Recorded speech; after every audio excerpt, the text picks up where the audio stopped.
और China airline flight 611 Boeing 747 Taiwan में Chiang Kai Shek international airport से विशाल समुद्र से होते हुए हांगकांग के इंटरनेशनल एयरपोर्ट के लिए उड़ान भरा।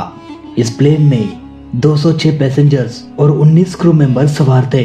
कुछ ही समय में ये प्लेन 35,000 फीट के एल्टीट्यूड तक पहुंच गया। प्लेन में अभी तक सब कुछ ठीक चल रहा था। एटीसी चाइना एयरलाइन फ्लाइट 611 से लगातार संपर्क बनाए हुई थी, लेकिन उड़ान के करीब 30 मिनट बाद अचानक एटीसी का संपर्क प्लेन से टूट गया और फिर कभी इस प्लेन से संपर्क नहीं हो पाया। रडार पर यह प्लेन 4 टुकड़ों में टूटता हुआ दिखाई दिया। ये देखते ही एटीसी फ्लाइट 611 से संपर्क करने की बार बार कोशिश करने लगा, लेकिन एटीसी की हर कोशिश नाकाम साबित होने लगी। ना तो ये प्लेन फिर कभी रडार पर दिखाई दिया और ना ही इस प्लेन के साथ कभी संपर्क हो पाया। अब एटीसी को अंदेशा होने लगा कि हो ना हो फ्लाइट 611 के साथ कोई ना कोई बुरा जरूर हुआ होगा। इसलिए एटीसी ने सर्च एंड रेस्क्यू टीम को तुरंत ही प्लेन के लास्ट लोकेशन पर भेज दिया और तभी सर्च एंड रेस्क्यू टीम ने देखा कि ये प्लेन हजारों टुकड़ों में बट गया था। प्लेन का लाखों गैलन फ्यूल समुद्र पर तैरता हुआ दिखाई दे रहा था। साथ ही प्लेन के कई सारे टुकड़े विशाल समुद्र में तैर रहे थे। पर कैसे? इस प्लेन में कोई तकनीकी खराबी नहीं था और किसी भी तरह का मेडे या इमरजेंसी कॉल नहीं किया गया था। फिर भी ये प्लेन अचानक एटीसी के रडार से गायब हो गया। कैसे ये प्लेन हजारों टुकड़ों में बट गया, जानेंगे पूरी कहानी आज की इस वीडियो में। 25 मई 2002 चाइना एयरलाइन फ्लाइट 611 बोइंग 747 का एक विशालकाय प्लेन ताइवान के Chiang Kai Shek international airport से विशाल समुद्र से होते हुए हांगकांग के इंटरनेशनल एयरपोर्ट के लिए उड़ान भरने वाला था। उस समय चाइना एयरलाइंस के बेड़े में एकमात्र बोइंग 747-200 मॉडल का यही एक प्लेन आखिरी बचा था डोमेस्टिक फ्लाइट के लिए। अब एक एक करके सभी पैसेंजर्स इस प्लेन में दाखिल होने लगे। इस प्लेन में 206 पैसेंजर्स और 19 क्रू मेंबर्स सवार होने वाले थे। फ्लाइट क्रू में 51 वर्षीय कैप्टन यी चिंग फोंग, 52 वर्षीय फर्स्ट ऑफिसर शिहु ये शोंग और 54 वर्षीय फ्लाइट इंजीनियर चाओ सेन को ये सभी शामिल थे। तीनों पायलट काफी एक्सपीरियंस पायलट थे। 2 पायलट के पास लगभग 10,000 फ्लाइट आवर्स का एक्सपीरियंस था। वही फ्लाइट इंजीनियर के पास लगभग 19,000 से भी ज्यादा फ्लाइट आवर्स का एक्सपीरियंस था। फाइनली ये प्लेन 3:08 पर उड़ान भरा। अब धीरे धीरे ये प्लेन अपने हाई अल्टीट्यूड को गेन करने लगा। कैप्टन ने एटीसी से 35,000 फीट पर जाने का परमिशन मांगा। एटीसी ने तुरंत ही परमिशन दे दिया। अब देखते ही देखते प्लेन 35,000 फीट के अल्टीट्यूड तक पहुंच गया था। एटीसी लगातार इस प्लेन पर अपनी नजर बनाए रखा था। समय समय पर एटीसी फ्लाइट 611 को गाइड भी कर रहा था, लेकिन तभी अचानक ये प्लेन रडार से गायब हो गया। साथ ही प्लेन का सारा कम्युनिकेशन टूट गया और फिर कभी फ्लाइट 611 से संपर्क नहीं हो पाया।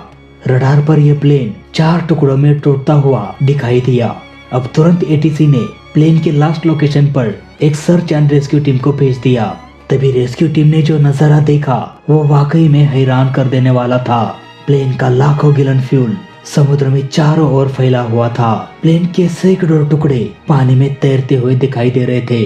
प्लेन का यह हाल देखकर पैसेंजर्स का क्या हाल हुआ होगा, ये सोच के ही दिमाग सन्न रह जाता है। इस घटना को हम किसी भी तरह के शब्दों में बयान नहीं कर सकते। किसी की भी जिंदा रहने की कोई भी उम्मीद नजर नहीं आ रही थी। सभी के सभी 225 लोग अचानक समुद्र की गहराइयों में हमेशा हमेशा के लिए खामोश हो गए थे।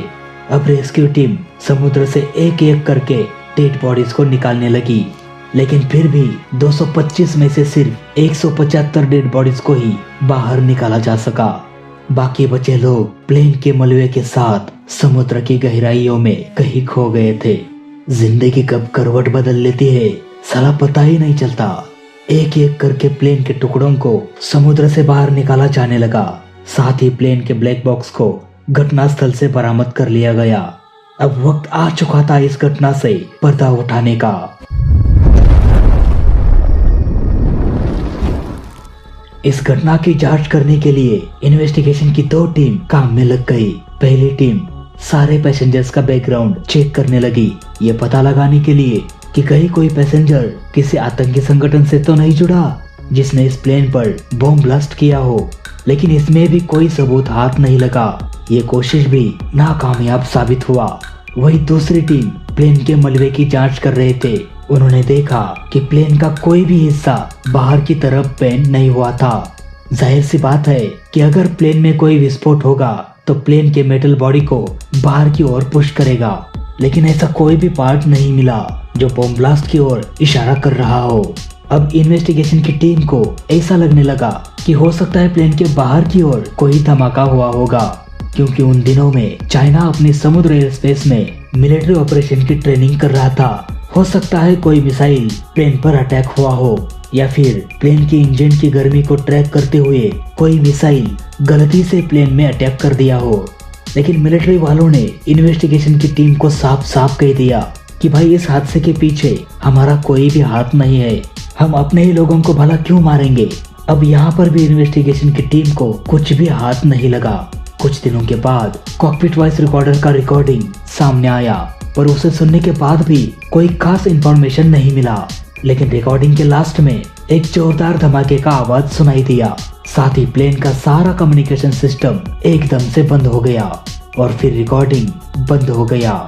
लाख कोशिश करने के बाद भी इन्वेस्टिगेशन की टीम को निराशा ही हाथ लगी। घूम फिर कर सभी एक ही सवाल पर अटक जाते कि आखिर ये हादसा हुआ तो हुआ कैसे। हर तरह की कोशिश नाकाम साबित हो रही थी। अब इन्वेस्टिगेशन की टीम प्लेन के सारे मलबे को समुद्र से बाहर निकालने लगी। प्लेन के हर एक छोटे से छोटे पार्ट को ढूंढा जाने लगा, लेकिन कई दिनों के खोजबीन के बाद भी प्लेन का एक बहुत बड़ा हिस्सा अभी भी गायब था, और वो हिस्सा था प्लेन का टेल। प्लेन का ये टेल घटनास्थल से लगभग 180 किलोमीटर दूर मिल गया। अब प्लेन के सारे मलबे के लोकेशन को पॉइंट आउट करने के बाद पहली बार एक बहुत बड़ा सबूत हाथ लगा। प्लेन के मलबे को देखकर यह अंदाजा लगाया जा सकता था कि सबसे पहले प्लेन का कौन सा हिस्सा टूट गया होगा। अगर प्लेन का टेल सबसे पहले टूटता है तो बाकी बचे प्लेन के हिस्से में से प्लेन का टेल सबसे पहले समुद्र में गिरेगा। इसके बाद जैसे जैसे प्लेन का और भी पार्ट टूटता जाएगा वैसे वैसे वो समुद्र में गिरता जाएगा, और इस तरह से ये पता लगाया जा सकता है कि प्लेन का कौन सा हिस्सा सबसे पहले टूट के अलग हो गया होगा। फ्लाइट 611 जिस लोकेशन पर क्रैश हुआ था उसके करीब 180 किलोमीटर पहले प्लेन का टेल मिला था। ये सब देखकर इन्वेस्टिगेशन की टीम ने ये अनुमान लगाया कि हो ना हो लेकिन प्लेन का टेल ही सबसे पहले टूटकर अलग हो गया होगा। इसके बाद एक एक करके प्लेन हजारों टुकड़ों में बट गया। अब प्लेन के टेल की बहुत ही बारीकी से जांच किया जाने लगा, और तब बहुत ही बड़ी खामी नजर आई। प्लेन की टेल में एक बहुत बड़ा क्रैक नजर आया। इस क्रैक के बारे में जांच करने के बाद ये पता चला कि ये क्रैक कुछ दिन या कुछ महीने पुराना नहीं है, बल्कि लगभग 10 या 20 साल पुराना होगा। पर सबसे बड़ा सवाल ये था कि आखिर इतना पुराना क्रैक मेंटेनेंस टीम को क्यों दिखाई नहीं दिया, क्यों प्लेन के मेंटेनेंस के दौरान इसे ठीक नहीं किया गया। अब इसका पता लगाने के लिए इन्वेस्टिगेशन की टीम ने वो कदम उठाया जो बोइंग के इतिहास में ऐसा कभी नहीं हुआ था। इन्वेस्टिगेशन की टीम ने लगभग 22 साल के इतिहास को सामने रख दिया, और तभी इन्वेस्टिगेशन की टीम को और एक सबूत हाथ लगा। इन्वेस्टिगेशन की टीम को एक ऐसा मेटल का प्लेट मिला जिसे बाहर से चिपकाया गया था ताकि वो क्रैक दिखाई ना दे। अब यह हादसा पूरी तरह से मेंटेनेंस टीम पर ब्लेम कर रहा था। जब इन्वेस्टिगेशन की टीम मेंटेनेंस टीम के पास पहुंची तो और एक सबूत हाथ लगा। करीब 22 साल पहले 7 फरवरी 1980 में यही प्लेन स्टॉकहोम आयरलैंड एयरपोर्ट से तावो युआन इंटरनेशनल एयरपोर्ट की ओर उड़ान भरा था, लेकिन हांगकांग में लैंडिंग के दौरान प्लेन का पिछला हिस्सा रनवे से टकरा गया था, जिसके कारण प्लेन के टेल में एक छोटा सा क्रैक आ गया था। इस घटना के बाद इसे ठीक करने के लिए भेज दिया गया था, लेकिन मेंटेनेंस टीम ने बोइंग कंपनी के नियमों के अनुसार इसे रिपेयर नहीं किया। दरअसल उस क्रैक हुए मेटल को कट करके उसकी जगह दूसरा मेटल लगा देना चाहिए था, लेकिन यहाँ पर मेंटेनेंस टीम ने उसी क्रैक पर दूसरा मेटल का प्लेट चिपका दिया। इसके बाद इसे दोबारा से फ्लाई करने की इजाजत मिल गया। समय के साथ साथ ये छोटा सा क्रैक अब बड़ा होता गया। लेकिन ऊपर लगे मेटल प्लेट के कारण वो बढ़ता हुआ क्रैक दिखाई नहीं दे रहा था। और फिर करीब 22 साल बाद ये छोटा सा क्रैक इतना बड़ा हो चुका था कि पूरे के पूरे टेल को ही उखाड़ कर फेंक सके। तो फिर से हम चलते हैं उड़ान के 30 मिनट बाद। अब फ्लाइट 611 का पायलट इस बात से अनजान था और प्लेन का सिस्टम भी पूरी तरह से वर्किंग कंडीशन में था, इसलिए पायलट ने कोई भी इमरजेंसी या मेडे कॉल नहीं किया। और तभी अचानक प्लेन का टेल उखड़कर प्लेन से अलग हो गया, जिसका आवाज कॉकपिट वॉइस रिकॉर्डर ने रिकॉर्ड किया था। इसके बाद यह प्लेन हजारों टुकड़ों में बट गया। अब इन्वेस्टिगेशन की टीम ने इस केस को पूरी तरह से सॉल्व कर लिया था और मेंटेनेंस टीम ने भी ये एक्सेप्ट कर लिया था कि हाँ भाई, हमसे बहुत बड़ी गलती हो गई। लेकिन अब उसका कोई फायदा नहीं था, क्योंकि एक छोटी सी गलती की वजह से 225 लोग बेवजह मारे गए। कई घरों के दिए हमेशा हमेशा के लिए बुझ गए। तो फिलहाल आज की वीडियो में बस इतना ही। वीडियो अच्छा लगा तो लाइक करना, बुरा लगा तो डिसलाइक करना, और दोनों ही केस में चैनल को सब्सक्राइब जरूर करना। मिलते हैं दोस्तों अगली वीडियो में, तब तक के लिए जय हिंद, वंदे मातरम।